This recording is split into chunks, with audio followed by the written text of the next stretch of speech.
Today at 1, a fresh wave of Russian missile attacks on Ukraine. Cities and towns across the country have been hit, but Ukraine's intelligence chief tells the BBC Russia is now running out of missiles. Can they do this for long? No, because they do not have many missiles left. Their defence industry is incapable of producing enough missiles to sustain the same scale of strikes. A third person is arrested over the Christmas Eve pub shooting that killed 26-year-old Ellie Edwards. As the winter strikes continue, the new leader of the TUC accuses ministers of refusing to negotiate on public sector pay. And the Canadian town encased in ice after the deadly winter storm that has swept across North America.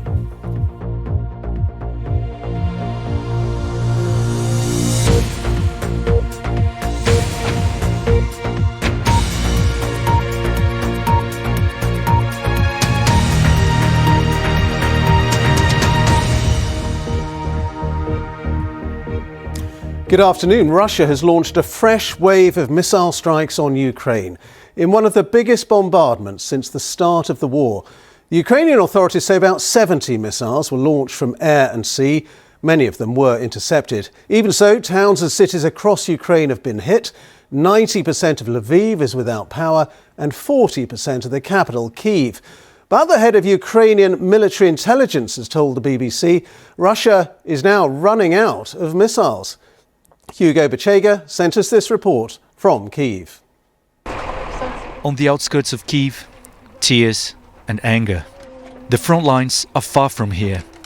But this morning, war has come to them. Tatiana's house was hit as Russia launched another wave of airstrikes. Her granddaughter was in her bedroom when the attack happened and was injured. She was very scared. She was screaming on the phone, she says. It's a very difficult feeling when you're just waiting for the next attack to happen. Tatiana's husband was in this room when the ceiling fell. I went deaf temporarily. Everything started to crumble around me. I run outside and find my daughter screaming. This, Ukrainians say, is another proof of what they describe as Russian terror. Missiles and drones have brought suffering and destruction to people, no matter where they are. Attacks like this are unlikely to stop, Ukraine's spy chief tells me. They will try to continue them. Can they do this for long? No, because they do not have many missiles left. Their defence industry is incapable of producing enough missiles to sustain the same scale of strikes. This is another reason they're trying to get missiles from other countries. Kyiv is now returning to normal, but people wonder when their city may be hit again. And here, cleanup efforts are still underway, and across Kyiv and in many parts of the country, people remain without power. And for weeks, Ukraine has accused Russia of using winter as a weapon by attacking civilian infrastructure across the country. Today, the foreign minister tweeted, "This attack was senseless barbarism to attack peaceful cities ahead of the new year." Ben? Hugo, thank you very much. Hugo Bechega reporting there. Here, a third person has been arrested over the murder of 26-year-old Ellie Edwards, who was shot at a pub in Wallasey on Christmas Eve. A 31-year-old man is being questioned on suspicion of conspiracy to murder. Our correspondent Nick Garnett is outside the lighthouse in Wallasey. Nick, just bring us up to date with the latest details. So this latest arrest is the third so far in this investigation. He was brought into custody from Tranmere, which is about 3 miles away from here. 12 shots were fired into the pub on Christmas Eve at about 11:45. Ellie Edwards, a 26-year-old beautician, was hit in the head by one of the bullets. She was not the intended target and was caught in the crossfire and died before she could get to hospital. 4 other people were injured. One of those people that was injured is still in hospital at the moment. Now, detectives say they've been given more time to question 2 other people who are in custody.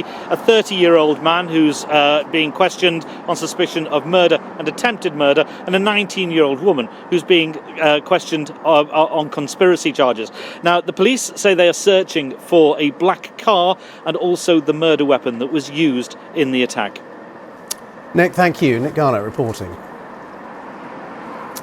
The third man has been arrested on suspicion of the murder of Cody Fisher, who was stabbed to death at a Boxing Day nightclub event in Birmingham. West Midlands Police said that a knife had been found and it had applied for the nightclub's licence to be reviewed. 4 other people have been arrested on suspicion of assisting an offender. The Defence Secretary says ministers are keeping the health situation in China under review. It comes as EU health officials meet to discuss their response to a possible influx of visitors from China, where experts now say that coronavirus is spreading rapidly. Italy's Prime Minister has said she expects and hopes that the EU will follow her country's lead in imposing mandatory COVID tests for all passengers flying in from China. The new leader of the Trades Union Congress, which represents dozens of unions in England and Wales, has accused the government of refusing to negotiate on public sector pay. Paul Novak also says ministers are using pay review bodies as a human shield to deflect proper wage rises. But the Defence Secretary, Ben Wallace, insisted today those bodies are independent. Well, it comes amid a continuing wave of industrial action this winter, as Katie Austin now reports. Picket lines have become a familiar sight this year as an increasing number of workers take part in strikes. The new leader of the TUC, the umbrella organisation for dozens of unions in England and Wales, said more transparency was needed around the process by which independent review bodies recommend pay for NHS staff and other public sector workers, such as teachers and police officers. It's really important that if the pay review body is going to continue, that they have real credibility and they're seen to be genuinely independent. And as I say, the pay review body process itself, I think, is in danger of being brought into disrepute because the government is hiding behind the pay review bodies, refusing to negotiate on pay and refusing to reach a reasonable settlement with our public sector union. At the moment, there's no end in sight to industrial action in a number of sectors. Today, a strike by Border Force staff in the PCS union at 6 major airports continues. Driving examiners have also walked out in some areas of England.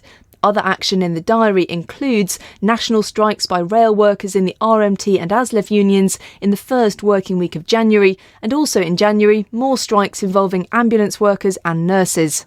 This morning, the Defence Secretary visited military personnel covering for Border Force workers during their strike at Manchester Airport. He said ministers would not ignore the advice of independent pay review bodies to suit the agenda of trade union leaders, and it was for unions to negotiate with employers.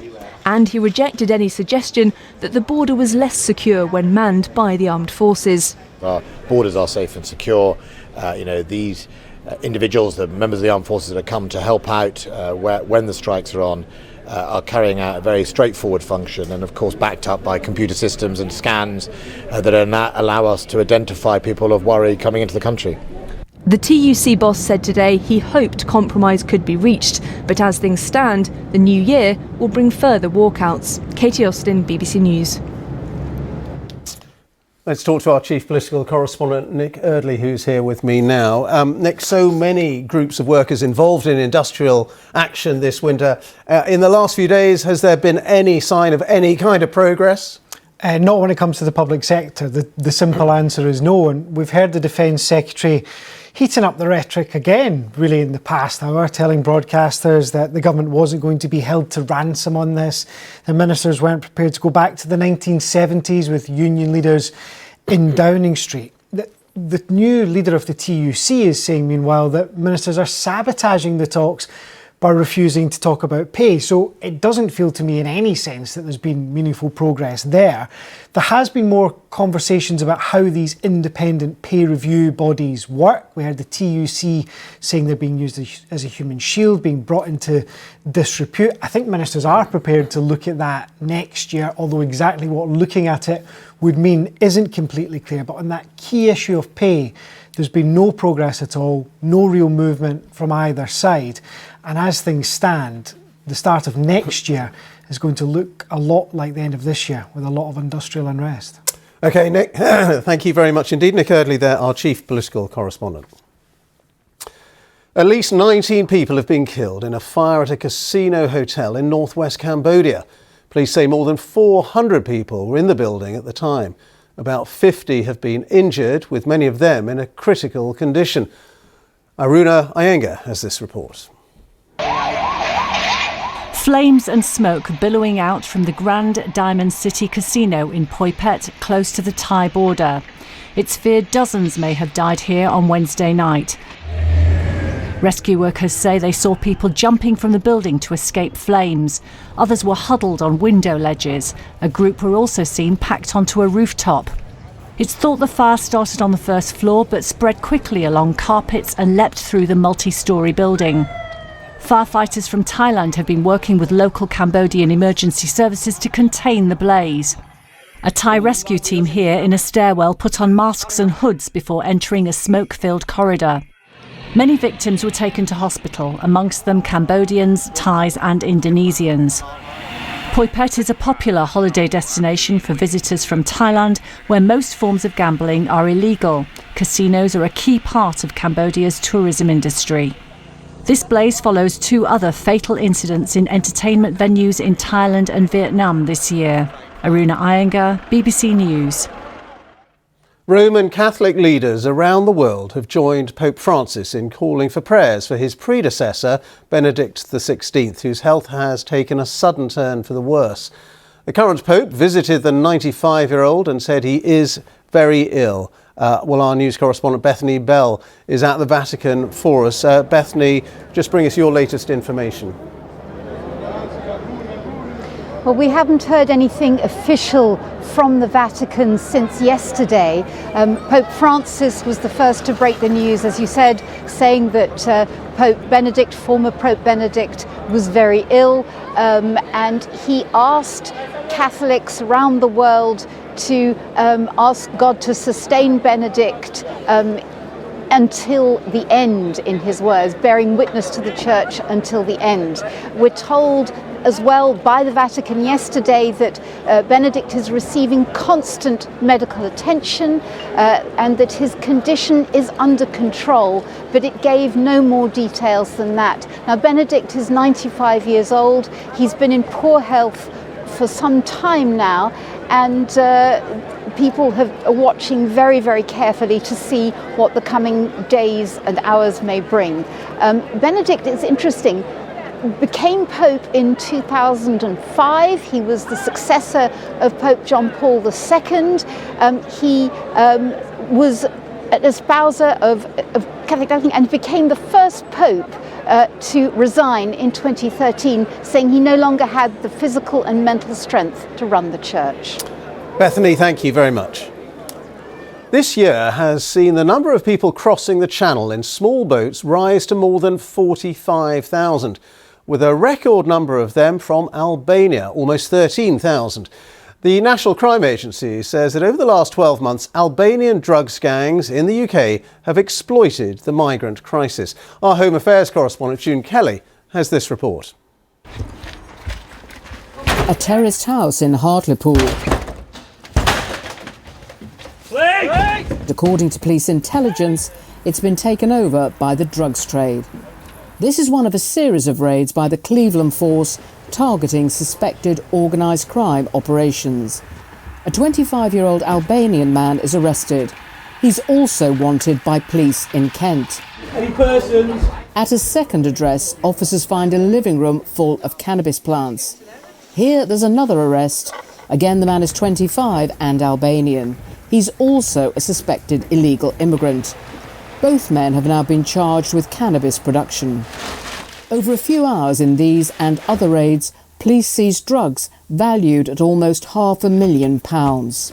The serious and organised crime groups, to make sure that they apply their trade, there's also associated violence in and around the areas between different and rival gangs. So this is another reason why we're trying to protect the public and keep them safe, and especially the vulnerable people that these organised crime groups prey on. National law enforcement chiefs say that Albanian gangs have become involved in what they describe as an explosion in cannabis production around the country. And the gangs are now drawing on the growing number of migrant arrivals. In some cases, the cannabis farms are being run with forced labour. Young Albanians, many who have come across the channel, can be in hock to the gangs. The criminals are demanding payback for funding their passage to the UK. This is a system of debt bondage. On the phone from an immigration removal centre, one man in his 20s spoke to us.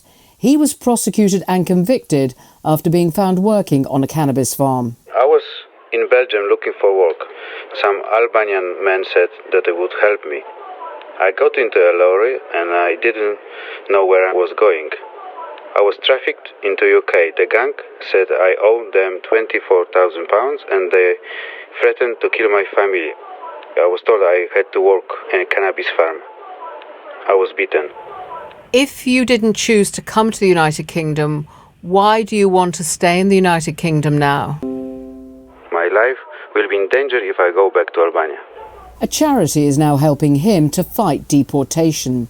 He says he's a victim of modern slavery. The government wants to make the system for assessing these cases tougher. Most are currently accepted. The people smugglers are making millions from illegal immigration. And law enforcement bosses say the influx of Albanians is in turn fueling crime in the UK. June Kelly, BBC News. The latest Avatar film has made $1 billion at the global box office in just 14 days, becoming the fastest movie to pass that milestone this year. Why do you come to us? But James Cameron, who directed Avatar: The Way of Water, says the movie needs to make $2 billion to break even. It is one of only 3 films to surpass the $1 billion revenue mark in 2022. New footage shows houses in the Canadian town of Fort Erie fully encased in ice after the powerful winter storm that has struck North America. No fatalities were reported in these homes, but more than 65 people have died in the last few days as a result of that storm. Well, not quite that cold here, thank goodness, but let's get the latest weather forecast for you from Matt Taylor. Hi, Matt. Hi Ben, incredible scenes there. They're actually going to finish the year with temperatures 10 to 20 degrees above normal, rather than the cold they have seen. For us, well, instead of big freeze to thaw, it's gone from grey to blue today after that miserable wet day many saw yesterday. At long last, we've seen a little bit of sunshine across most parts through today, but there have been a few showers around. It's not been completely dry picture. Some captured here off the coast in Northern Ireland earlier, and there is more rain to come to see the year out. If we just show our rainfall forecast for the rest of this year, you'll notice how the blue colours mounting up in the west. We've got winds coming off the Atlantic, so bringing some mild air for many, but those rainfall totals totting up. And Met Office particularly concerned through tonight into tomorrow morning across parts of Dumfries and Galloway and the borders. Lots of wet weather there already and more rain to come. There is a risk of flooding. There could be some travel disruption if you're heading north ahead of the new year. And certainly some showers here through the rest of this afternoon. Pushing eastwards across much of Scotland. A bit wintry over the hills, brightening up in the west later. Better end to the day in Northern Ireland. A few showers dotted around through England and Wales, but some central eastern areas continue with the dry story. Temperatures around we expect this time of the year. Quite breezy though out there at the moment. Winds temporarily ease down this evening. That's going to allow things to turn a bit chillier for us for a time in Scotland, and then this next weather system pushes its way in. More extensive rain once again to take us into tomorrow morning, and plenty of snow too across the higher ground of central and northern Scotland. So for tomorrow morning, may start dry across some eastern counties of England, but rain will sweep across all parts, heaviest across some northern areas. As I said, southwest Scotland at risk of flooding. Still some snow in the Scottish Highlands, but most, it's a day of two halves. Tomorrow should brighten up for the afternoon, greater amount of sunshine, a few showers around, but again, quite windy. In fact, windier than today around some western coasts. Could see gusts of wind 40 to 60 miles an hour. That will temper the feel of what, again, is a day of temperatures at, if not a little bit above average for this stage in the year. And then as we head into the last day of 2022, these weather fronts starting to gang up. A little bit of uncertainty exactly where it's going to bring some of the wettest weather. Most likely during the morning across some parts of central sway of the UK clearing. Heavy rain then pushing up across southern parts of England and Wales later. Clearer to the north with a bit of a chill, and as we head into the end of New Year's, we see in the midnight, we'll see some clearer skies here and there. The rain in the south will gradually clear through as well. So it will be a bit of a drier end to 2022. Showers and a bit of a wintry feel across the north for New Year's Day. Ben. Cheers, Matt. Thank you very much. And that is all from the BBC News at 1. So it's goodbye from me. And on BBC One Now, we'll join the BBC's news teams where you are. Do have a very good afternoon.